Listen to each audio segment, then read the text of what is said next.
ఆ! Camera clarity ఉందా? లేకుంటే ఎట్లన్నా ఇటు అటు తిప్పిన ఏదన్నా మూవ్‌మెంట్ వేరే తీరుందా ఏమన్నా? ఓకే. ప్రభునందు నాకు అత్యంతమైన ప్రియమైనటువంటి యూత్ యవనస్తుల హ్మ్. వారందరికి కూడా నా హృదయపూర్వక వందనాలు. మరి ముఖ్యంగా రవియల్ గారికి గూడా నా యొక్క హృదయపూర్వక వందనాలు.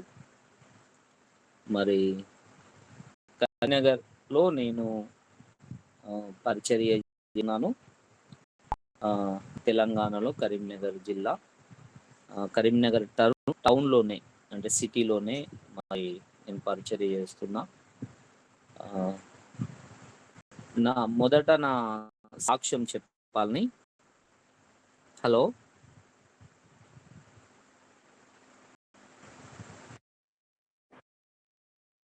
ఓకే. ఆహ్, అందరికైతే క్లారిటీగా వినబడుతుంది గదా! ఆహ్, ఓకే. దేవుని నామానికి మహిమ కలుగును గాక. ఆహ్, నా పేరు శ్రీధర్. ఆహ్, న మా మిసెస్ పేరు కీర్తన. నాకిద్దరు బాబులు. యెహోషువ, కాలేబు. ఆహ్, కరీంనగర్‌లో నేను సేవ చేస్తున్నా. ఆహ్, ప్రభువు నన్ను పిలుచుకున్నది 2004లో నన్ను ప్రభువు నన్ను పిలుచుకున్నాడు పరిచర్య కొరకు. 2002లో నేను బాప్టిజం తీసుకున్నా. 2002లో ఇక్కడ కరీంనగర్‌లోనే సత్యవేద సమాజ్ అనే చర్చిలో అందులో విశ్వాసిగా ఉండి అక్కడ నమ్మకంగా కొనసాగాను. మా పాస్టర్ గారి పేరు ఆహ్, ఇచ్చిన పాస్టర్ గారి పేరు పాస్టర్ గారు కృపారాజ్ పాస్టర్ గారు. మరి ఆయన కూడా వైజాగ్ ప్రాంతంలో నుండే అక్కడి నుండి ఇక్కడికి వచ్చాడు. పరిచర్య చేస్తున్నాడు. ఇప్పటికీ మంచి మాకు ఫెలోషిప్ ఉంది. అయితే నేను మా క్యాస్ట్ అయితే మంగలి కులం నుంచి నేను రక్షింపబడ్డాను. క్యాస్ట్ మాది మంగలి. నాకు నేను రక్షణలోనికి బాప్టిజం తీసుకున్నదేమో 2002లో. కానీ దేవుని దర్శనము లేదా దేవుని విషయాలు నాకు దగ్గరగా నేను ఎప్పుడయ్యానంటే 2000లో నుండి ప్రభు దగ్గరికి రావడం జరిగింది. అయితే అంతకుముందు నేను అన్యుడిగా ఉండేవాడిని. అన్య కుటుంబంలో, అన్య ఆచారములో 2000లో అన్ని ఆచారాల్లోనే ఉన్నా. 2000 అప్పుడు నేను ప్రభుని నమ్మలేదు. ప్రభుని విశ్వసించలేదు. నేను ఒక దైవభక్తి అంటే లోకంలో ఉన్న ఆహ్, ఈ పూజలు, పునస్కారాలు ఇలా చేసేవాడిని. అయితే నేను మా చెల్లె పెళ్లి చేయడాని కోసము బొంబాయికి వెళ్ళాను. బొంబాయికి వెళ్ళినప్పుడు మా చెల్లె పెళ్లి కోసం సంపాదించడాని కోసం మరి మా అమ్మ ఇక్కడ ఉంటే కొంత బాగాలేదు. మరి నీవు చెడిపోతున్నావు. స్నేహం బాగా చేస్తూ వాళ్ళతో తిరుగుతూ మరి ఎ ఎలాంటి అలవాట్లంటే అనేక రకరకాల అలవాట్ల వలన పాడైపోతున్నావు. కనుక నువ్వు ఇక్కడుంటే ఇంకా పాడైపోతావు. మళ్ళీ చెల్లెకు గూడా పెళ్లి చేయాల్సినటువంటి డబ్బులుండవు. కనుక నువ్వు బొంబాయికి వెళ్ళిపోమని జెప్పి అన్నప్పుడు నేను బొంబాయికి వెళ్ళడం గదా అనే ఒక హ్యాపీనెస్ తోటి అట్లా వెళ్ళాను. కానీ అక్కడికి వెళ్ళిన తర్వాత నాకు అనారోగ్య పరిస్థితి వచ్చింది. అక్కడ వాటర్ అనేటివి నాకు నా ఒంటికి పడలేదు. నా శరీరం చాలా అది జాండీస్ అయినాయి. అక్కడ 8 నెలల దాకా ఇబ్బంది పడుకుంటున్నాను. ఎందుకంటే తిరిగి రావడానికి అమౌంట్ లేవు. అక్కడ పని చేద్దామంటే నాకు శక్తి లేకుండా అయిపోయింది. పోయిన కాడికెళ్ళి జరము ఇలానే వచ్చిన పైసలు అక్కడికే అయిపోతుంటుండే. అయితే చావు బ్రతుకుల్లో ఉన్నటువంటి సమయంలో ఇక నాకు చనిపోతానేమోనని అనిపించింది. అనిపించినప్పుడు నేను ఒక ఆహ్, చాలా బాధతోని, చాలా వేదనతో ఒక ప్రాంతంలో కూర్చొని, ఒంటరిగా కూర్చొని ఆలోచిస్తున్నాను. అసలు ఎందుకు నేను ఇక్కడికి బొంబాయికి వచ్చాను, అసలు ఎందుకు నేను పుట్టినా, అసలు ఎందుకు పుట్టాలి, మనిషి అనేవాడు ఎందుకు పుట్టాలి, ఎందుకు చనిపోవాలి అని నేను నాకు నేనే, ఎందుకంటే నాకు కలిగిన వేదన అంటే ఇక చనిపోయే పరిస్థితి అనిపిస్తుంది కనుక, ఇక ఎప్పుడు చనిపోతానేమో అన్న భయం నాకు కలిగింది కనుక, ఇక నేను మరి పుట్టినాను చనిపోతున్నాను, అసలు పుట్టడం ఎందుకు చనిపోవడం ఎందుకు, ఈ లోకంలోనికి అసలు మనుషులు ఎందుకు వస్తారు ఏంటిదని చాలా తీవ్రంగా ఆలోచన చేస్తున్నాను. చేస్తూ మరి ఈ బొంబాయి ఎందుకుంది, నేనెందుకున్నా, మా తల్లిదండ్రులు ఎందుకున్నారు, మనుషులు అనేవాళ్ళు ఎందుకున్నారు ఇలా అని ఆలోచన చేస్తున్నప్పుడు, మరి దేవుడు అనేవాడు ఉన్నాడా, మరి ఉంటే ఎంతమంది దేవుళ్ళు ఉంటారు, ఎలా ఉంటారు, ఇంతమంది దేవుళ్ళు ఎట్లుంటారు, ఒక్కడే అంటారు కదా, మరి కోటి దేవుళ్ళ, అసలు ఏంటిది ఏం అర్థం కాదు, అల్లా అంటారు, జీసస్ అంటారు, ఎన్ని కోట్ల దేవుళ్ళు ఉంటారు అని ఇక నా తలలో చాలా విపరీతంగా ఆలోచనలు వస్తున్నాయి. ఆలోచనలు రావడమే కాదు, నోటిలో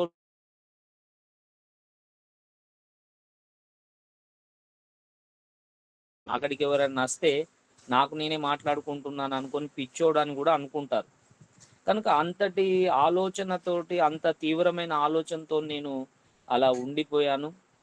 అప్పుడు అనుకున్నాను ఏంటంటే, అసలు భగవంతుడు అనేవాడు ఉన్నాడా, ఉంటే మరి ఈ లోకంలో ఇంత అన్యాయం, ఇంత అక్రమము ఏంటిది, ఇంత అడ్డగోలుగా ఉండడం ఏంటి, అసలు ప్రజలు ఇష్టానుసారంగా నడవడం ఏంటి, అసలు ఈ దేవుడే అసలు లేడా ఒకవేళ, మరి ఉంటే ఎందుకు ఈ ప్రపంచాన్ని ఎటు పోతుందో తెలియదు, ఈ ప్రపంచం ఒక తెగిపోయిన గాలిపటం లాగా ప్రయాణం చేస్తున్నట్టుంది, మరి ఈ ప్రపంచమే తెగిపోయిన గాలిపటం లాగా ప్రయాణం చేస్తే అసలు దేవుడు అనేవాడు ఉన్నాడా లేడా అని నాకు అలా ప్రేరేపణ కలుగుతుందా, లేడా అనుకుంటున్నా, లేదు లేదు ఉన్నట్టున్నవేమో, ఉన్నట్టున్నావు కానీ ఈ ప్రపంచమే వినని పరిస్థితి ఉన్నట్టుంది, ఈ ప్రపంచమే వినకపోతే మరి వదిలేసావా, మరి వదిలేసేదానికైతే మరి ఎందుకు దీన్ని సృష్టించినట్టు అని ఇలా నాకు తీవ్రమైన ఆలోచనలు కలుగుతున్నాయి.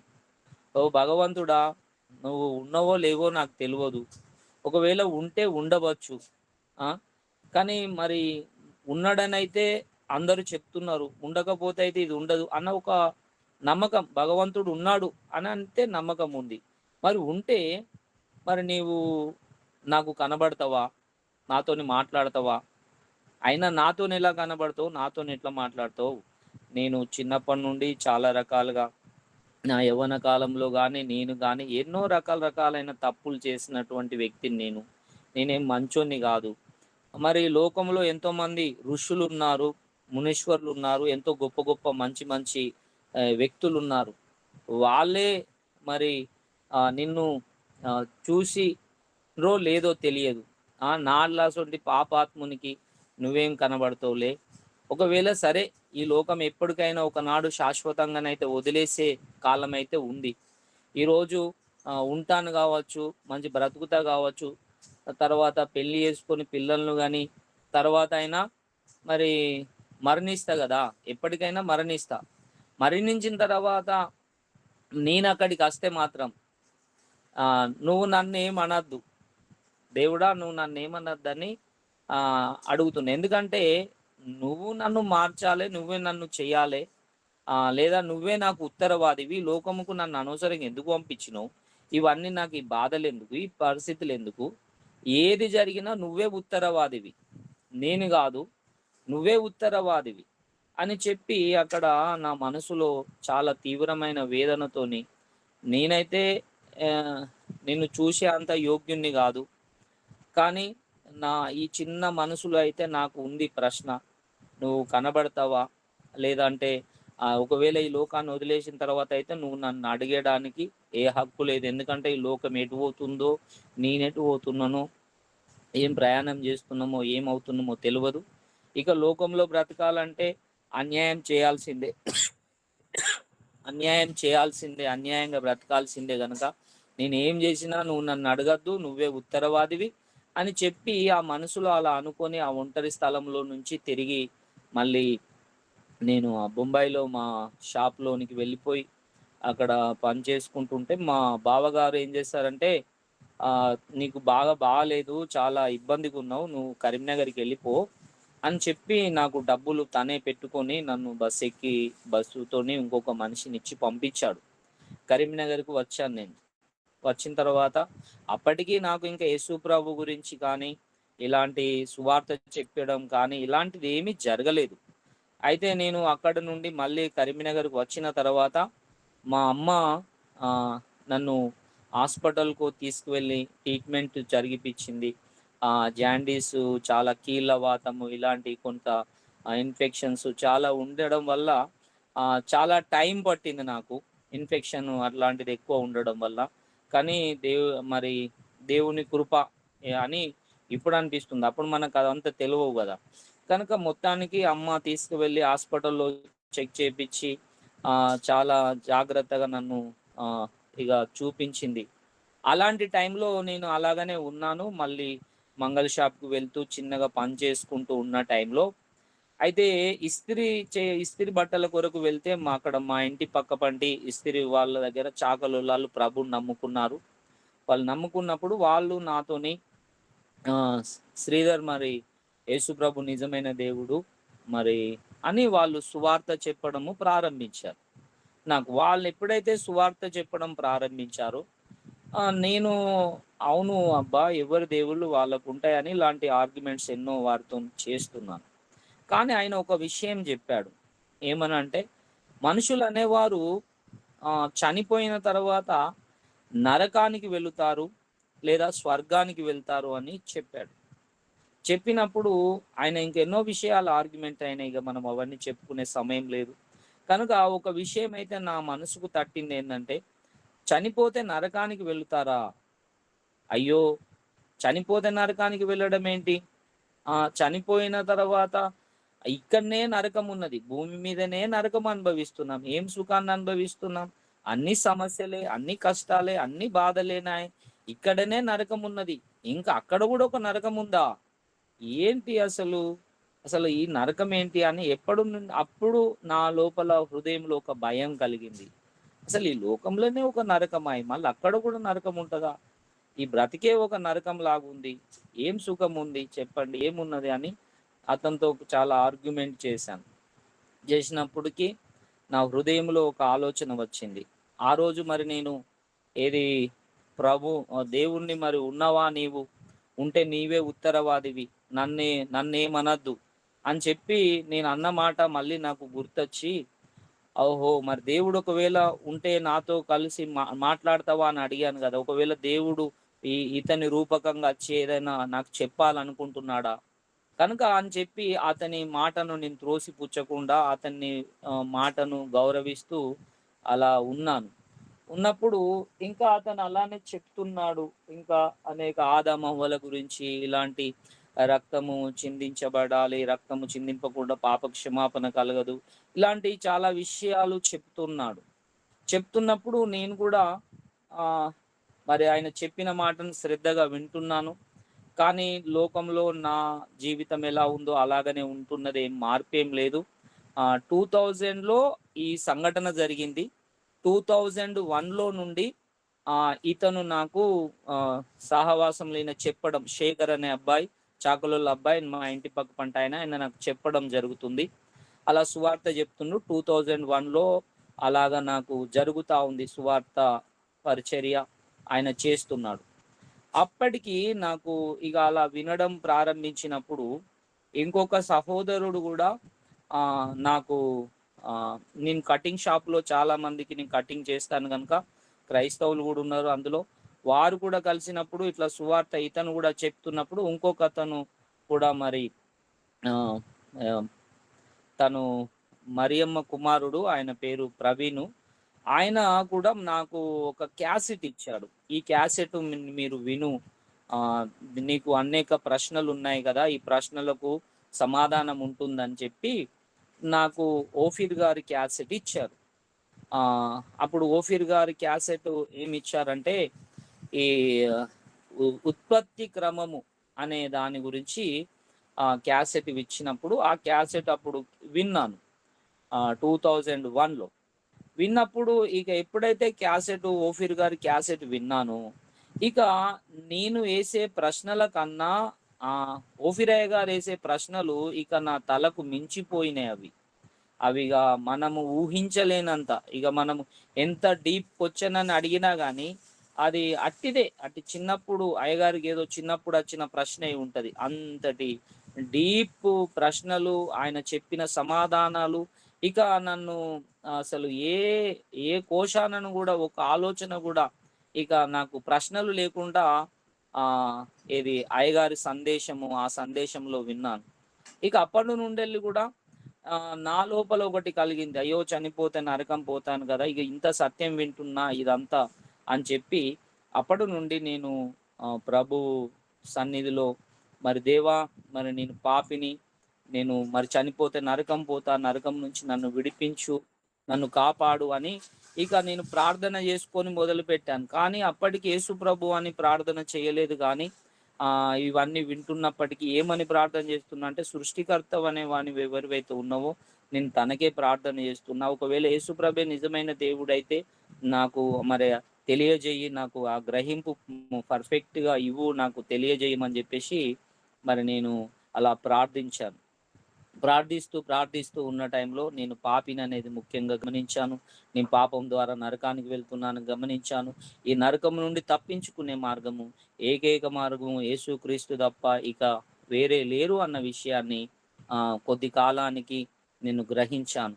ఎందుకంటే వేదాల నుండి, ఉపనిషత్తుల నుండి అయ్యగారు చెప్తున్నటువంటి అనేకమైన రుజువులు, ఆధారాలు, అలాగనే లోకంలో మరి అనేకమైన రుజువులను చూస్తున్నప్పుడు అర్థమవుతున్నది గనక, మరి కన్యకకు పుట్టిండు అనే విషయము, తర్వాత ఒక్కడే శిలువ మీద మరణించిండు, ఆయన తప్ప భూలోకముకు నడిబొడ్డులాగా పుట్టిండు, ఇవన్నీ విషయాలు నేను వినుకుంటూ ఉన్నప్పుడు నాకు అర్థమైంది, ప్రభు మాత్రమే, యేసుక్రీస్తు మాత్రమే నా పాపముల కొరకు మరణించిండు, దేవకుమారుడు, యేసుక్రీస్తు దేవుడు అని నేను హృదయపూర్వకంగా విశ్వసించాను. నా పాపాల కోసం పశ్చాత్తాపపడి మరి బాప్టిజం తీసుకున్నాను 2002లో. 2002లో బాప్టిజం తీసుకొని ఇక పరిశుద్ధాత్మ వరం కొరకు అందరూ పరిశుద్ధాత్మ చేత నింపబడుతుంటే మరి నాకు కూడా పరిశుద్ధాత్మ వరం కావాలి, అన్య భాషల వరం కావాలని మా పెంతెకోస్తలు సహవాస సంబంధమైనటువంటిది కనుక అలాంటి పరిచర్యతో నేను ఇక వారితో ఉన్నప్పుడు దేవుని ఆత్మచేత నింపబడి నా స్నేహితులు నశించిపోతున్నారు, నా బంధువులు నశించిపోతున్నారు అని చెప్పి ఇక వేదన కలిగి ఇక కన్నీటితోని 6 నెలలు దాకా కంటిన్యూషన్ ఏది తిండి తిప్పల లేకుండా ప్రార్థన చేస్తూ ఉన్నాను. నాకు వాస్తవానికి ఏంటంటే నాకు అక్షరాలు చదవనికి రావు, నాకు చదువు రాదు వాస్తవానికి. నేను చదువుకున్నది 7th అయినప్పటికీ నేను వాళ్ళు మార్కులు 7th వెళ్ళాను, 7th పూర్తి చేయలేదు. నాది వాళ్ళు స్కూల్ హాజరు పాస్ చేశారు, నాకేమో తెలుగు కూడా చదవడం రాదు.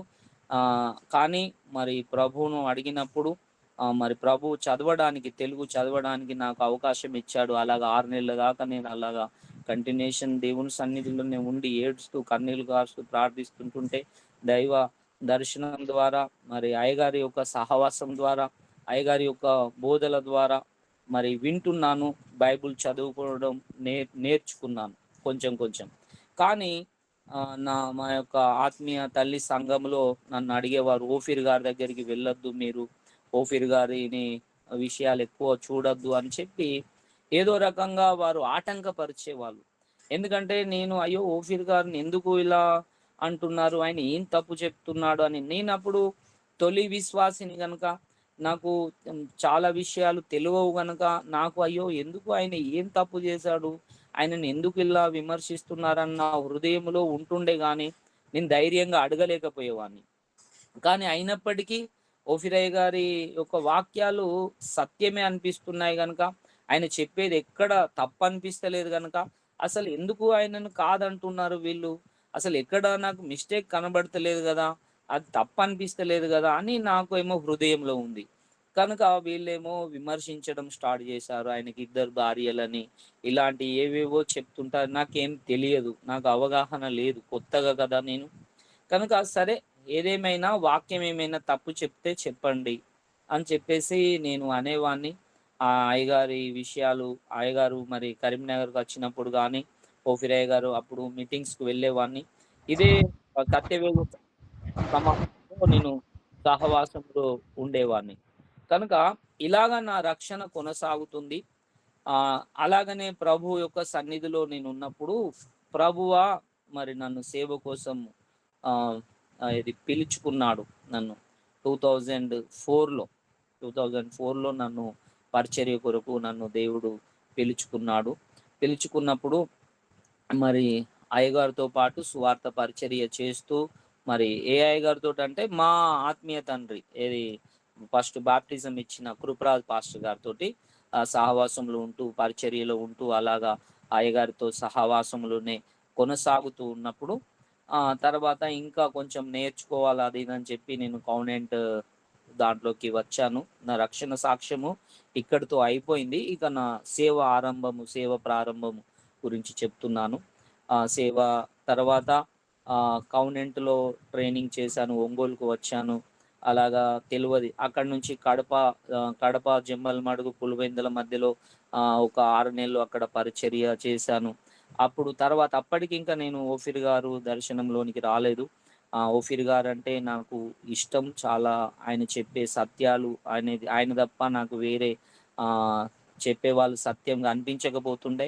కనుక అప్పటికి కడప నుండి మళ్ళీ కడపలో ఒకసారి వేరే వాళ్ళ మీటింగ్‌కి వెళ్ళినప్పుడు అక్కడ నాకు పాంప్లెంట్ దొరికింది. అయ్యగారు హైదరాబాద్‌లో సిల్వర్ జూబ్లీ మీటింగ్ జరుగుతుందప్పుడు. 2005లో. ఆ టైంలో నేను కడప నుండి డైరెక్టు సిల్వర్ జూబ్లీ మీటింగ్‌కు వచ్చాను. అక్కడికెళ్ళి సరాసరి. వచ్చిన తర్వాత అక్కడ అయ్యగారి మీటింగ్స్‌కు అటెండ్ అయ్యి సిల్వర్ జూబ్లీ మీటింగ్‌లో కూర్చున్నాను. కూర్చున్నప్పుడు నా హృదయంలోనికి ఒక బలమైన ప్రేరేపణ కలిగింది. అయ్యగారికి ముంగటనే పోయి అలా కింద కూర్చొని వాక్యం వినాలన్న ఆసక్తితో ఆడికి పోయినప్పుడు ఆహ్, వెంటనే అయ్యగారు మైక్ పట్టుకొని ఇలా ఎప్పుడైతే మాట్లాడుతున్నాడో హృదయంలోనికి ఒక బలమైన ప్రేరేపణ. నీవు సేవ అంటూ చేస్తే నాకు అంటే మా పాస్టర్ గారిని అన్న అలవాటు. కనుక నేను ఏ పాస్టర్‌లో అయినా అన్న అనుడు అలవాటన్నట్టు. అట్లా ఓఫీర్ అన్నతోనే సేవ జేయాలి. ఇప్పుడు ఒక ఒక విధం మనకర్థమైంది గనుక ఆయనను అయ్యా అని పిలుస్తున్నాం. ఆయన మనకిప్పుడు అయ్యా. కనుక ఆ ఓఫీర్ అన్నతో నేను సేవ జేయాలని బలమైన ప్రేరేపణ హృదయంలో కలిగింది సిల్వర్ జూబ్లీ టైంలో. ఆ తర్వాత నేను మళ్ళీ కరీంనగర్‌కి వెళ్ళాను. మా పాస్టర్ గారితోని మళ్ళీ కృపరాజ్ పాస్టర్ గారితోని సహవాసం చేస్తుంటే నాకసలు అది మర్చిపోయాను నేను. దేవుడేమో చెప్పిండు అది మర్చిపోయినా. మళ్ళీ మాకు కృపరాజ్ పాస్టర్ గారితోని సహవాసం చేస్తూ అప్పటికి మ్యారేజ్ చేసుకున్నా 2006లో. మ్యారేజ్ చేసుకొని పరిచర్యలో ఉంటా ఉంటే అతని నన్ను కొంచెము పక్కన పెట్టాడు. పెట్టి దూరం చేసినప్పుడు సరే అయ్యా నా సంఘాలో నేను ఉంటానులేండి అని జెప్పేసి నేనప్పుడు పరిచర్యకు సెపరేట్‌గా వచ్చాను 2006లో. అదే సమయంలో 2006 అదే సమయంలో ఆహ్, గోదావరిఖనిలో గూడా ఓఫీరయ్య గారి మీటింగు అప్పుడు పెట్టడం జరిగింది. నేను 2006లో సంఘాన్ని వ్యక్తి ఒక్కడినే ప్రారంభించాను. ప్రారంభించిన తర్వాత గోదావరిఖనిలోకి వచ్చినప్పుడు అయ్యగారి ద్వారా హస్త నిక్షేపణ మరలా తీసుకొని సంఘ పరిచర్య అయ్యా మరి ఆనాడు నన్ను సిల్వర్ జూబిలీలో దేవుడు నన్ను పిలిచాడు. మరి మీతోని సేవ చేయాలని చెప్పేసి కనుక నేను మరి ఈరోజు నాకు వస్తున్నాను అయ్యగారు మీతో ఉంటాను అంటే, సరే తప్పకుండా ఉండండని అయ్యగారు హస్తం ఉంచి ప్రార్థన చేశాడు. అప్పటికి నాకు దర్శనం తెలవదు.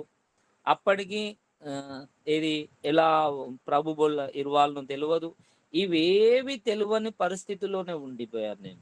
ఏవి తెలియవు నాకు. అప్పటికింకా నేను అయ్యగారు దేవుడు పిలిచిండు వెళ్ళిన. తర్వాత అంత్యకాల ప్రవక్త అని తెలవదు. ఇవేవి తెలవవు. తర్వాత ప్రభు బల్ల ఇలా ఇరువాలే, ఇలా చేయాలనే విషయాలు తెలవదు. ఇగ అయ్యగారి పుస్తకాలు ఎప్పుడైతే అయ్యగారితోని సహవాసంతో లాజరన్న వీళ్ళతో ఎవరిదైతే ఉందో ఇట్లా ఇట్లా చేయాలి తమ్ముడు అంటే అట్లట్లా వాళ్ళు చెప్పినట్టు చేసుకుంటా ఉన్నాను. తర్వాత ఇక పరిచర్యలో ఆనాటి నుండి ఈనాటి వరకు అయ్యగారితోనే వెంబడిస్తూ మరి 2006లో నేను అయ్యగారి బ్యానర్ కిందకి అయ్యగారి దగ్గరికి వచ్చిన. ఆ రోజు నుండి ఈ రోజు వరకు కూడా మరి అయ్యగారిని ఏనాడు విడిచిపెట్టలేదు. ఎన్నో వ్యతిరేకతలు వచ్చాయి. ఎన్నో రకరకాలైనటువంటి అయ్యగారి మీద చేసినటువంటి అన్నిటిని ఎన్నోసార్లు కన్నీళ్లు కార్చి ప్రార్థించాను. ఎన్నోసార్లు ఏంది దేవా, మరి నాకు ఈ పరిస్థితి ఏంది అని చెప్పి మరి నేను సత్య సంబంధమైన మరి పరిచర్యలో ఉన్నాను. నాకు ఇది కాదని ఎంతో మంది చెప్తుంటే ఎన్నోసార్లు కన్నీళ్లు గార్చి ప్రార్థిస్తే దేవుడు నన్ను ఓదార్చాడు.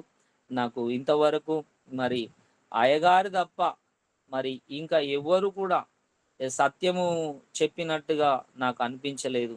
మరి సత్యం ఏదైనా నాకు ఇంతవరకు అర్థమైన దాన్ని బట్టి నేను చూస్తుంటే ఎవ్వరు కూడా ఏ ఏకం నాకు ఇక్కడ వరకు తెలిసిన వరకు, నాకు ఇంతవరకు అర్థమైన నాకు ఇప్పటికీ 20 ఏళ్ళ అనుభవంలో నాకు అర్థమైనటువంటి వరకు అయితే మరి అయ్యగారు వేసిన ప్రశ్నకి ఎవరు సమాధానం చెప్పలేరు.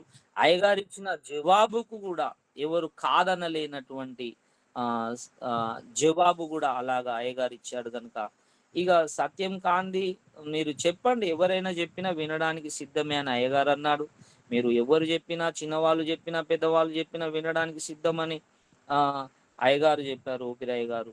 కనుక అది సత్యమైతే వినడానికి నేనైనా సిద్ధమే అన్నాడు. కనుక అలాంటి సమాధానం అంత చక్కటి దీనంగా మాట్లాడే వ్యక్తి కనుక అలాంటి వాళ్ళు ఎవరు చెప్పేవారు ఇంతవరకు ఎవరు కనబడలే, నాకైతే కనబడలే. కనుక నేను ఎన్నోసార్లు ఆదరించబడ్డాను, దేవుడు ఆదరించాడు. బిడ్డ, ఇక చెప్పేవాళ్ళు ఎవరు లేరు, ఇదే పరిపూర్ణమైన సత్యమని. తర్వాత ఇక అంత్యకాల ప్రవక్త విషయము, తర్వాత బోధ విషయము, అపోస్తుల బోధ విషయము, ఇలాంటి అనేక విషయాలు నా జీవితంలో మెట్లు మెట్లుగా మరి ఎదుగుతూ మరి ఓఫిర్ మినిస్ట్రీలో ఈ గడియ వరకు ఇప్పటి వరకు మరి నేను ఉన్నాను. ఇంకేమైనా నా సాక్ష్యంలో చాలా స్పీడ్గా వేగవంతంగా మరి 25 సంవత్సరాల చరిత్ర నేను చెప్పాను. కనుక ఇంతటితో నా సాక్ష్యము సరిపోతుంది అనుకుంటున్నాను. ఎందుకంటే మరి మనం జూమ్ మీట్ మరి 7 to 9 అని చెప్పారు, మరి చాలా సమయం అవుతుందేమో అని నా సాక్ష్యం ఇంతతో ముగించుకుంటున్నాను. వందనాలు.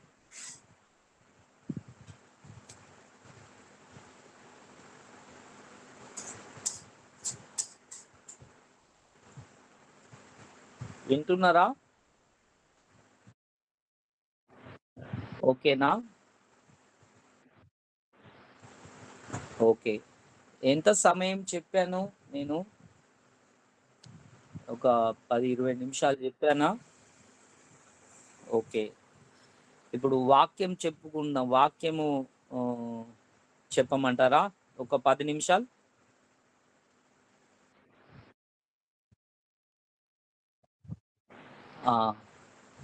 మన సమయం అయితే పెట్టారు కదా అని అలా నేను అడిగేది. మనకు సమయం అయితే మీరే ఒక టైం టేబుల్ పెట్టారని ఏమైనా సరే పర్వాలేదు, దేవుడి నడిపింపుని బట్టి మనం సమయం ఏం ఫాలో అవ్వం, కానీ మరి అయినప్పటికీ కూడా సమయం ఫాలో కావాల్సి వస్తుంది. హల్లెలూయా. మరి కొలస్సీలకు రాసిన పత్రిక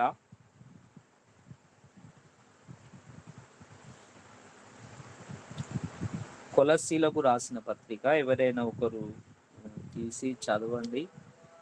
కొలస్సీలకు రాసిన పత్రిక 3వ అధ్యాయము 25వ వచనం.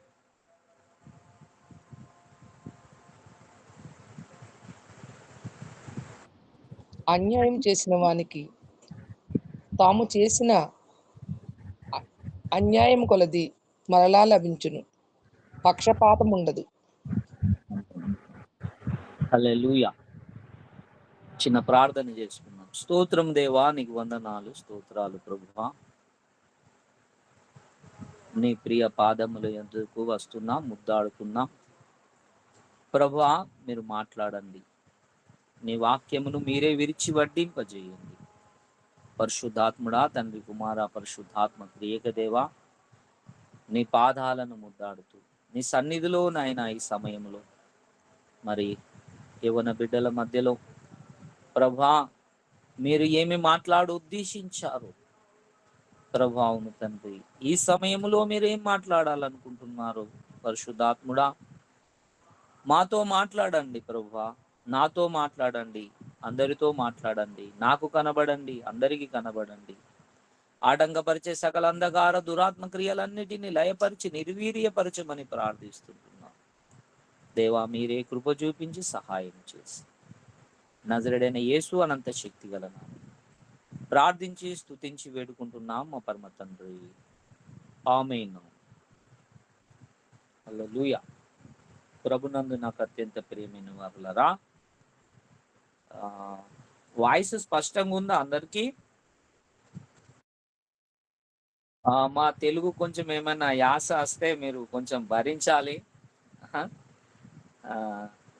ఏమైనా కొంచెం అర్థం చేసుకోండి. ఓకే, వందనాలు. అన్యాయము చేసిన వానికి తాను చేసిన అన్యాయము కొలది మరలా లభించును. పక్షపాతము ఉండదు, పక్షపాతము ఉండదు అనేది చాలా కీలకమైనది. పక్షపాతము దేవునికి లేదు, పక్షపాతము ఉండదు అన్నాడు. ఇంకొక మాట కూడా, అద్భుతమైన మాట, అపోస్తుల కార్యములో కూడా ఉంటుంది. ఏమని? అపోస్తుల కార్యము కొర్నేలి ఇంట్లో, మరి కొర్నేలి ఇంటిలో కూడా కొర్నేలి గురించి మాట్లాడుతున్నప్పుడు పేతురు భక్తుడు అంటాడు, పేతురు భక్తుడు మాట్లాడతాడు. 10వ అధ్యాయము 34వ వచనం చదవండి ఎవరైనా. దేవుడు పక్షపాతి కాడని నిజంగా గ్రహించి ఉన్నాను. హల్లెలూయా. చాలా మంది ఏమనుకుంటున్నారంటే దేవుడు పక్షపాతి అని అనుకుంటున్నారు. అది పేతురు కూడా అనుకుంటున్నాడు అన్నట్టు. పక్షపాతి కలిగిన వాడు నిజముగా గ్రహించి ఉన్నాడంటే ఇంతకుముందు సగం గ్రహించలేదని అర్థమా? పక్షపాతి కాడని ఏంటిదట? పక్షపాతి కాడని నిజముగా గ్రహించి ఉన్నాను. ప్రతి జనములోనూ ఆయనకు భయపడి నీతిగా ననుసరించు వారిని ఆయన అంగీకరించును. యేసుక్రీస్తు అందరికీ ప్రభు. అంటే పక్షపాతి కాడని నేను గ్రహించాను అంటే ఒక మూసలో ఉన్నాడు. ఎవరు? పేతురు. ఒక మూసలో ఉండిపోయాడు. ఏమని అంటే, మేము యూదులము, మేము ఇజ్రాయెల్ ప్రజలము, మాకు ఒక ప్రత్యేకమైన కృప ఉంటుంది, మేము ఒక ప్రత్యేకమైన వర్గానికి సంబంధించిన వాళ్ళము, మాకు ఒక ప్రత్యేకమైన ఉంది కనుక మా విధానము వేరు, మాకున్న క్వాలిటీస్ వేరు, మాలాగా అందరికీ ఉండదు, దేవుడు మా పక్షమునే ఎప్పుడు వహిస్తాడు అని అనుకుంటున్నట్టు మనకు కనబడుతుంది. అలాంటి భావం ఉన్నట్టు కనబడుతుంది. కనుక ఎప్పుడైతే కొర్నేలి ఇంటికి పోయాడో, కొర్నేలి ఇంటికి పోయినప్పుడు కొర్నేలి విషయంలో మరి దేవుడు మరి పేతురుతోని మాట్లాడాడు. ఏమని? నువ్వు ఒక దుప్పటి తీసుకొని వచ్చాను, అందులో అనేక జంతువులు అనేక రకరకాలైనవి ఉన్నాయి, అవన్నీ నువ్వు తిను ఏదైనా ఆహారం అన్నప్పుడు, లేదు లేదు, నేను అపవిత్రమైనది ముట్టలేదు, తినలేదు కదా, నా నోట పడలేదు కదా అని పేతురు అంటాడు. ఇక కొర్నేలి ఇంటికి పోయినప్పుడు కూడా ముట్టుడు అంటుడు అన్నట్టే చూస్తాడు. మనుషుని అసలు మేము మనుషుని ముట్టలేదు అని, ముట్టుడు కూడా మాకు కాదంటాడు. యూదునికి ధర్మమే కాదు అంటే వాడు పురుగు కంటే అద్మానంగా చూస్తున్నాడు. ఎంత అంటే ఎంత గర్వము ఉంటది అంటే యూదులకు ఇక భూమి మీద ఇక నడిచే ఎవడైనా సరే వాడు యూదుడు తప్ప, ఇజ్రాయేలుడు తప్ప ఇంకెవడు నడిచినా వాడు పురుగు, లేదంటే వాడు జంతువు కింద జమగట్టే అంత అహంకారంతో, అహంపూరితంతో ఉంటారు. ఇక చెప్పాలంటే యూదుల గురించి ఏమని చెప్తానంటాడు పౌలు, అన్ని అన్ని అధికమే వారికి, దైవవాక్యములు అక్కడికి వెళ్ళే వచ్చాయి. ఇక ఏదైనా చెప్పాలన్నా వాళ్ళు అతిశయించడానికి బోలెడు కారణాలు ఎన్నో ఎన్నో ఎన్నో ఎన్నో ఉన్నాయి. అయితే ఎన్ని కారణాలు ఉన్నా, ఎన్ని కారణాలు ఉన్నా, మరి ఒకరోజు పేతురు అర్థం చేసుకున్నాడు, ఏనాడు క్రైస్తవ సమాజము కూడా అలాగనే ఉంటున్నది. దర్శనము ఎరగనంతసేపు ఈనాటి ప్రపంచ సమాజములో, ఈనాడు ప్రపంచ సమాజములో, క్రైస్తవ సమాజములో అందరూ కూడా మా పక్షమునే వహిస్తాడు, మా పక్షంగానే ఉంటాడు అని అనుకుంటున్నారు చాలా మంది. క్రైస్తవ సమాజం అంతా కూడా మాకేం కొదవ లేదు, మాకేమి బాధ లేదు, కానీ దేవుడు చెప్తున్న మాట ఏంటంటే ఆయన ఎవడైనా అన్యాయంగా ప్రవర్తిస్తే వానికి తప్పదు. ఏంటిది తప్పదు? పక్షపాతం ఉండదు, వాడికి ఇవ్వాల్సిన జీతం ఇస్తాను అంటున్నాడు అన్నట్టు. ఆనాడు మరి బాప్టిజం ఇచ్చి యోహానును మరి లోకములో ఉన్నవారు మరి అనేకులు ఆయన చెప్పినప్పుడు మరి ఆయన వైపు తిరగలేదు చాలా మంది. లోకములో ఉన్నవారు అనేకులు కూడా ఆయన వైపు తిరగలేదు. ఆయనను అన్నారు, పుట్టతేన మిడతలు తింటే ఆయన తిండిపోతూ తాగుబోతు అని యేసు ప్రభుని అన్నారు. మరి యోహానునేమో దయ్యం పట్టిన వాడు ఉపవాసం ఉంటారని చెప్పేసి అన్నారు. కొంతమంది వెంబడించారు యేసయ్యనైనా సరే, అలాగనే యోహానునైనా సరే. ఎందుకు అంటే మనము చాలా డిఫరెంట్గా ఉంటుంది దేవుని దర్శనం అర్థం కానంతసేపు ఈ సమాజంలో ఎవరికి కూడా ఏది తెలియదు. అంతసేపు అలాగనే అనుకుంటాడు. ఇప్పుడు పేతురు అనుకున్నట్టే పక్షపాతి కాడని నేను అనుకుంటున్నాను అంటే ఇలాగనే అనుకుంటారు. దర్శనం అర్థం కానంతసేపు, ఓఫీర్ గారు అర్థం కానంతసేపు, సత్యం అర్థం కానంతసేపు, వారి మనోనేత్రాలు వెలిగింపబడనంతసేపు, వారికి ఆ గుడ్డితనం అనే పొర ఉన్నంత సేపటి దాకా వాళ్ళు ఇలాంటి మాటలే లోకంలో ఉన్న క్రైస్తవ సమాజం మాట్లాడుతుంది. ఇది మొట్టమొదటిగా మనం గ్రహించాలి. ప్రవక్త అందరికీ అర్థం కాడు. అలాగా అర్థమైపోతే చాలా ఎంతో సమాజం ఇలా ఆయనను చెయ్యదు. అసలు ప్రవక్తలు ఎప్పుడు సరిగా అర్థం కారండి. సమాజంలో ఎప్పుడు అర్థం కారు. ప్రవక్తలను అర్థం చేసుకోవాలంటే చాలా నేత్రాలు ఉండాలి, చాలా దివ్య దృష్టి ఉండాలి, లేదంటే దేవుని అనుగ్రహం ఉండాలి. ప్రవక్త ఎవరికి ఎప్పుడు చక్కగా అర్థం కాడు. ఏషియా అర్థమైందా? అర్థం కాలేదు. ఏషియాను కూడా మరి ఎన్నో ఆయన నడికట్టు దాకా బట్టలు లేకుండా సమాజంలో తిరిగితే ఆయనను హింసించారు. ప్రవక్తలను ఎప్పుడు హింసిస్తూనే ఉన్నారు. ఎవరు హింసించారు? బయటి సమాజం కాదు, యెహోవాను మొక్కుతున్న సమాజమే, యెహోవాను ఆరాధిస్తున్న సమాజమే. ఎక్కడోలో కాదు. ప్రవక్తను నిరాకరించే సమాజం ఎందుకుంటుందంటే, ప్రవక్తలను నిరాకరించే సమాజం ఎక్కడుందంటే ఇజ్రాయెల్ ప్రజలే నిరాకరించారు కనుక. అలాగనే మోషే మీద కూడా తిరుగుబాటు జరిగింది. ఏలియా మీద కూడా, ఏలియా టైంలో కూడా ఏలియాను కూడా కించపరిచారు. ఎవరో కాదు, అక్కడ ఉన్న సమాజమే. దేవుడే అంటాడు 7,000 మంది బయలుకు మొక్కని వారు ఉన్నారు. ఏం చేసిర్రు? మొక్కనోళ్ళు ఉండి ఏం చేసిర్రు? ఏలియా ఒక్కడే చేసిండు ఏదైనా. ఒక మీకా ఉన్నాడు పాపం ఆ టైంలో. మీకా ఒక్కడు ఏలియా లాంటి రోషం కలిగిన వాడై ఉన్నాడు. అందరూ ఒకటి ప్రవచిస్తే ఈయన దేవుని కోసం సత్యం పలుకుతానన్నాడు. కనుక ఆనాటి నుండి ఈనాటి వరకు ఇప్పటి వరకు జరిగినదే మరలా జరుగుతుంది అన్నట్లు అర్థం చేసుకునే సమాజము లేదు. ప్రవక్తలను అర్థం చేసుకోకనే చాలా వరకు హింసించారు. అయితే ఇప్పుడు కూడా జరుగుతున్న పరిస్థితి అదే.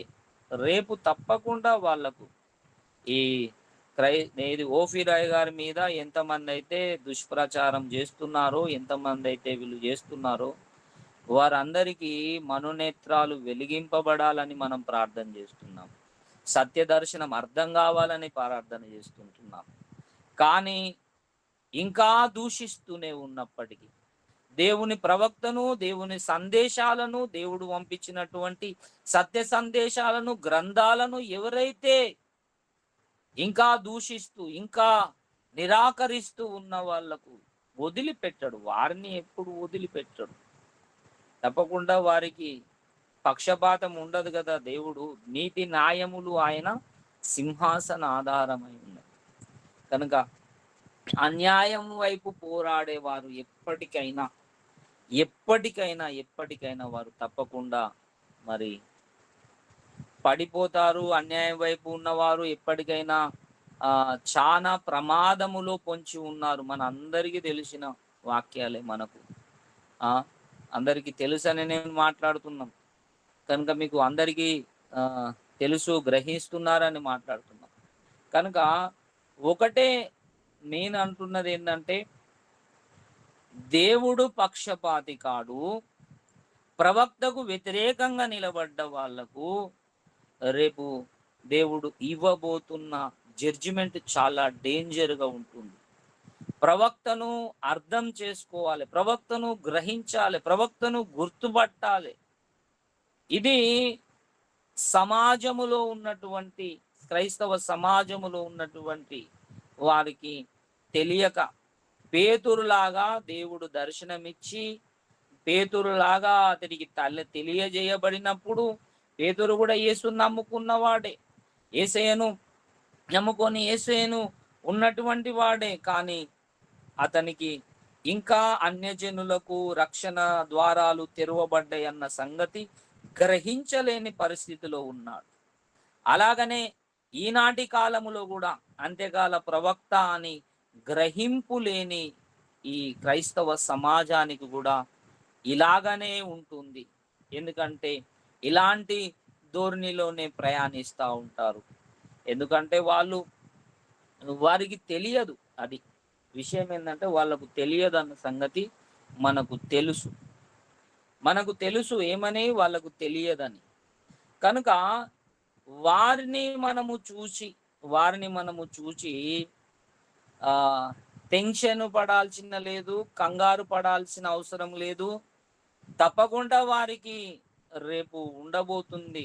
మనం బాధపడాలి, అయ్యో నీ పరిస్థితి ఏంటిదిరా బాబు అని మనము వారి గురించి బాధ వ్యక్తం చేసి జాలిపడుడే తప్ప, లేదంటే ఇప్పుడు నరకానికి పోయేవాడు అయ్యో వాడు నరకానికి పోతుండు అని ఎట్లనైనా చేసి రక్షించాలని మనం ఎట్లా వేదన పడి అతని కొరకు సువార్త చెప్తూ అతనికి ఏదో ఒక విధమైనటువంటి ఏ విధంగానో ఆ విధంగా అతనికి సహాయము చేసైనా లేకుంటే అతని దగ్గరికి వెళ్ళైనా అతన్ని ఏ విధంగానైనా రక్షించాలన్న ప్రయత్నం ఎట్లా చేస్తామో అలాగనే ఇప్పుడు ఉన్న వాళ్ళ కొరకు మనం ప్రయత్నం చేయడం ఉన్నది.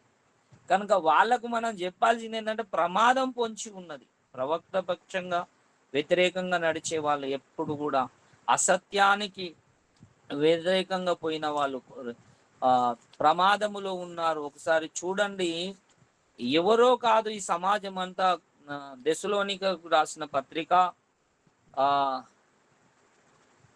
2 దెసలోనిక పత్రిక 2 దెసలోనిక దేవుడు కూడా పగ తీర్చుకునే సమయం రాబోతుంది. దేవుడు కూడా కోపగించుకునే సమయం రాబోతుంది. 2 దెసలోనిక 9 వచనము 9-10 చదవండి. ఆ ఎవరి దినమున ఆ విశ్రాంతియు ఆ, అనుగ్రహించుట దేవునికి పాడి పాడి అమ్మ. న్యాయమే. రెండో దశలోనిక 2వ అధ్యాయము. రెండవ అధ్యాయం. రెండో నశిం కొర- రెండో నశిం దశలోనిక రెండో దశలోనిక 2వ అధ్యాయము 9వ వచనం. నశించుచున్న వారు తాము నశించి రక్షి ఆ, తాము రక్షింపబడుటకై ఉమ్, సత్య విషయమైన ప్రేమను ఆ, అవలంబింపకపోయిరి గనుక ఆ, వారి రాక అబద్ధ విషయమైన సమస్త బలముతోనూ నానా ఉమ్, విధములైన సూచక్రియలతోనూ ఆ, మహత్కార్యములతోనూ దుర్నీతిని పుట్టించు సమస్త మోసముతోనూ నశించుచున్న వారిలో సాతాను కనపరుచు బలమును ఉమ్, అనుసరించి ఇండును. ఉమ్. ఇంకా చదవండి అమ్మా. ఇందుచేత ఉమ్, సత్యమును నమ్మక దుర్నీతి యందు అభిలాష గల వారందరూ శిక్షావిధి పొందుటకై ఆ, అబద్ధమును నమ్మునట్లు మోసము చేయు శక్తిని దేవుడు వారికి పంపుచున్నాడు. పంపుచున్నాడు. అంటే మోసము చేసే శక్తి దేవుడు పంపుచున్నాడు.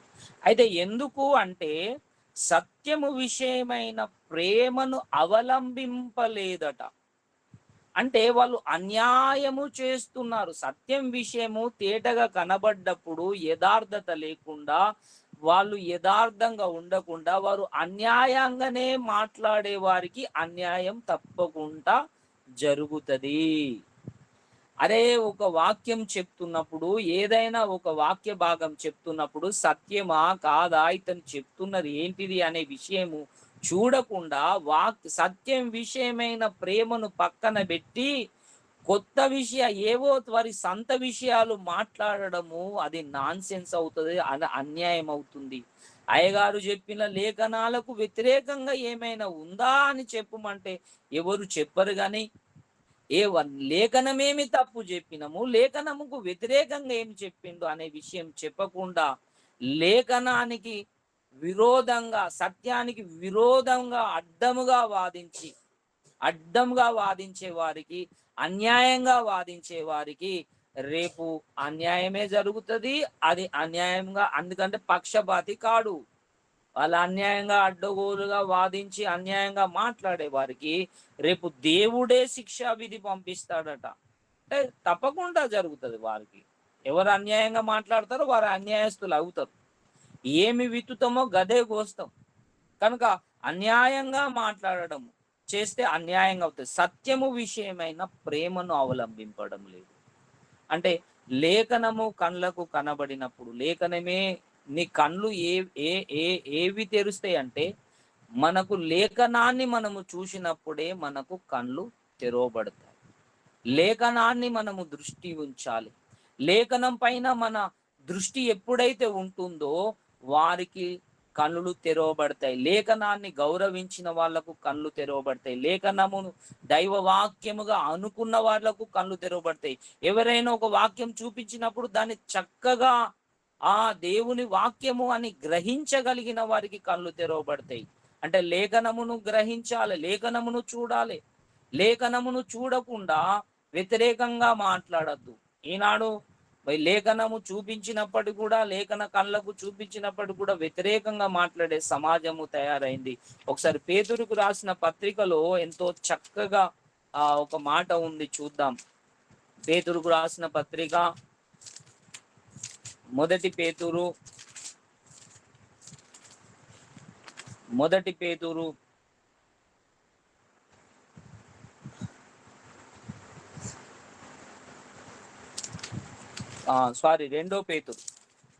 రెండో పేతురు 20వ వచనం. 2 పేతురు 20వ వచనం. ఒకడు తన ఊహను బట్టి చెప్పుట వలన లేఖనములో ఏ ప్రవచనమును పుట్టదని మొదట గ్రహించుకొనవలెను. ఏలయనగా ప్రవచనము ఎప్పుడునూ మనుష్యుని ఇచ్చను బట్టి కలగలేదు, కానీ మనుషులు పరిశుద్ధాత్మ వలన ప్రేరేపింపబడిన వారై దేవుని మూలముగా పలికిరి. అంటే దేవుని మూలంగా పలికిన లేఖనం పైన మన దృష్టి ఉంచాలి. లేఖనమును చక్కగా మనము చూడగలిగినప్పుడు లేఖనాన్ని అన్యాయం చేయకుండా మనము మాట్లాడగలిగినప్పుడే మనకు సత్యం అర్థమవుతుంది. అదే 19వ వచనాన్ని ఒకసారి మీరు చూడండి. 19వ వచనం. మరియు చదవండి అమ్మా. ఇంతకంటే స్థిరమైన ప్రవచన వాక్యము తెల్లవారి వేకువ చుక్క మనకున్నది. తెల్లవారి వేకువ చుక్క మీ హృదయములలో ఉదయించు వరకు ఆ వాక్యము చీకటి గల చోటున వెలిగిచ్చు దీపమునైనట్టున్నది. దాని యందు మీరు లక్ష్యముంచిన ఎడల మీకు మేలు. ఆమేన్. అంటే వాక్యము మీద మీరు లక్ష్యం ఉంచాలి. దర్శనాల పైన కానీ ఇంకేదో ఎవ్వి అవసరం లేదు. ఓఫిరయ్య గారు ఏదైనా చెప్పని, వాక్యము లేకుండా ఏది చెప్పడు. వాక్యము కాకుండా ఇంకొక మాట కూడా మాట్లాడడు. వాక్య ఆధారం లేకుండా ఏది కూడా అసలు ఆయన మాట్లాడడు. అయ్యగారు ప్రార్థన చేసుకుంటే చెప్తాడు ఏంటంటే, దేవుని దర్శనం ఇచ్చి మాట్లాడితే చెప్తాడు ఏమని, అయ్యా దేవుణ్ణి అడుగుతాడు ఏమని అంటే, నాకు లేఖనంలో ఎక్కడుందో చెప్పు తండ్రి అని అడుగుతాడట. దేవుడే వచ్చి చెప్పిన తర్వాత లేఖనంలో ఎక్కడుంది దేవా అని అడగచ్చా దేవుణ్ణి? అంటే ఎందుకు అడుగుతున్నాడు ప్రవక్త? లేఖనమే చూడాల్సినదేముంది అంటే, లేఖనము చూడాలి తప్పకుండా. అంటే లేఖనములో నుండే మనకు కలుగుతుంది. అది దేవుడు చెప్పినా సరే నేను లేఖనం అడుగుతా. ఒకవేళ దేవుడే చెప్పేది ఉంటేనట, దేవుడు సంతోషపడి, బిడ్డా ఇగో ఇక్కడ ఉంది లేఖనము, ఇగో పలానా అధ్యాయం, పలానా వచనం, పలానా అని చెప్పేసి దేవుడు సంతోషపడుకుంటా లేఖనాన్ని చూపిస్తాడట. ఒకవేళ దయ్యమే అయ్యేది ఉంటే నన్ను అడుగుతావురా, లేఖనం అడుగుతావా నన్ను అని చెప్పి అంటదట. కనుక లేఖనం పైన దృష్టి, అంటే ఎవరైనా సరే ఎంత డొల్లైనా మాట్లాడుతున్నప్పుడు ఆ లేఖనం పైన గౌరవించడం లేదు. లేఖనం నిజంగా ఎంత డొల్లనైనా మార్చుతుంది. సత్యబోధలోనికి నడిపించగలిగేదే కేవలం లేఖనం ఒక్కటే.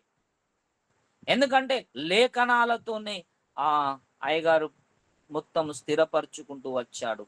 లేఖన సూత్రాలు కావచ్చు, లేఖనాలతోనే సమస్తము అయ్యగారి యొక్క బోధలన్నీ కూడా లేఖనము లేకుండా ఎక్కడ లేదు. విశ్వ చరిత్రకైనా లేఖనాలు ఉన్నాయి. ఏ గ్రంథాలకైనా, ఏ విషయమైనా, ఏ సబ్జెక్టుకైనా, ఏ దానికైనా లేఖనాలు పుష్కలంగా టన్నుల కొద్ది ఉన్నాయి. త్రిత్వం గురించి కావచ్చు, దేని గురించి అయినా కావచ్చు. అయితే లేఖనాలను సరిగా చూడకుండా, లేఖన సారాంశ సత్యము చూడకుండా, పైన దొరికిన లేఖనాన్ని చూస్తూ లేఖన సారాంశ సత్యాన్ని చూడకుండా మరి ఈ గుడ్డితనంతో ఉండి వాదిస్తున్న వారికి, అన్యాయంగా వాదిస్తున్న వారికి రేపు తప్పకుండా దేవుడు పక్షపాతి కాడు, న్యాయం తీరుస్తాడు. కనుక అందరినీ మనము ఒక కాడికి నడిపించాలి. అదే పేతురు చెప్తున్నాడు ఏంటంటే, ఏ పేతురైతే దేవుడు అన్యాయస్తుడు కాదు, పక్షపాతి కాడని నిజముగా గ్రహించి ఉన్నానని ఏ పేతురైతే చెప్పాడో ఆ పేతురే చెప్తున్నాడు ఏంటంటే, మనము లేఖనముల మీద మన దృష్టి ఉంచాలి. కనుక లేఖనమే నీకు చీకటి గల చోటులో నుంచి నీకు వెలుగునిస్తుంది. తర్వాత నువ్వు అలాగా ఉన్నప్పుడు నీకేమి కలుగుతుందట?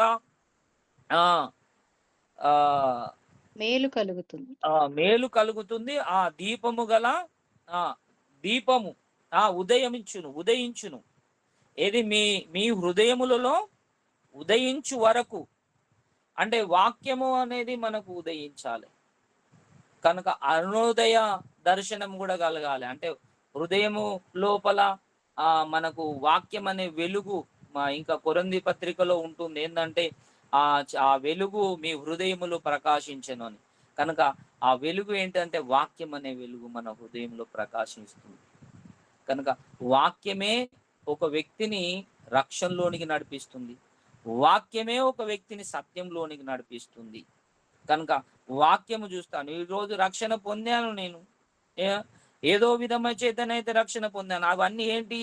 మరణించి తిరిగి లేవాలి అనేది ఎక్కడికి వెళ్ళి చెప్పబడింది? వేదాల నుంచి వెళ్ళైనా, ఎక్కడికి వెళ్ళి చెప్పబడిన బైబుల్ గ్రంథంలో చెప్పబడుతుంది కదా, రక్తము చిందింపకుండా పాపక్షమాపణ లేదని. మరి ఇవన్నీ గ్రంథములో నుండి వచ్చినటువంటి సారాంశ సత్యం కదా. బైబిల్ ఏదైతే చెప్తుందో ఒక సారాంశ సత్యం, అది ప్రపంచంలో అన్ని మత గ్రంథాలలో కూడా ఇమిడి ఉన్నది. రక్షణకు సంబంధించిన ప్రతిదీ కూడా మరి అనేక మత గ్రంథాలలో కూడా దేవుడు పొందుపరిచి పెట్టాడు. అలాగనే పరలోక గవిని విషయాలలో శిష్యులకు సంబంధించిన విషయాలన్నీ కూడా మరి బైబిల్ ఒక పంచదార చిలుకలాగా ఇందులో నుండి ఉన్న అనేకమైన గనులున్నాయి. అవి శిష్యులకు అప్పగించబడుతున్నాయి. అవి మనం తెలుసుకోవాలంటే లేఖనం మీదనే దృష్టి పెట్టాలి. లేఖనం మీద సరిగా దృష్టి పెట్టిన వానికి ప్రవక్త అర్థమవుతాడు. ప్రవక్త తప్పకుండా అర్థమవుతాడు. యోహాను గురించి చెప్పబడినప్పుడు మరి జకర్యా మరి అక్కడ ఎత్తుకొని మరి ప్రవచించినప్పుడు, మరి యోహాను గురించి ప్రవచించినప్పుడు మరి ఏం ప్రకటించిండు? యేసుక్రీస్తు గురించి ప్రకటించినట్టుగా ఉంటుంది. మనం యోహాను అది లూకా సువార్తలో మనం చూస్తే ఇది ఇతని గురించి ముందుగా ఎప్పుడో చెప్పబడినట్టుగా మరి ఆ మాట కూడా బైబిల్లో ఉంది. ఎవరి గురించి?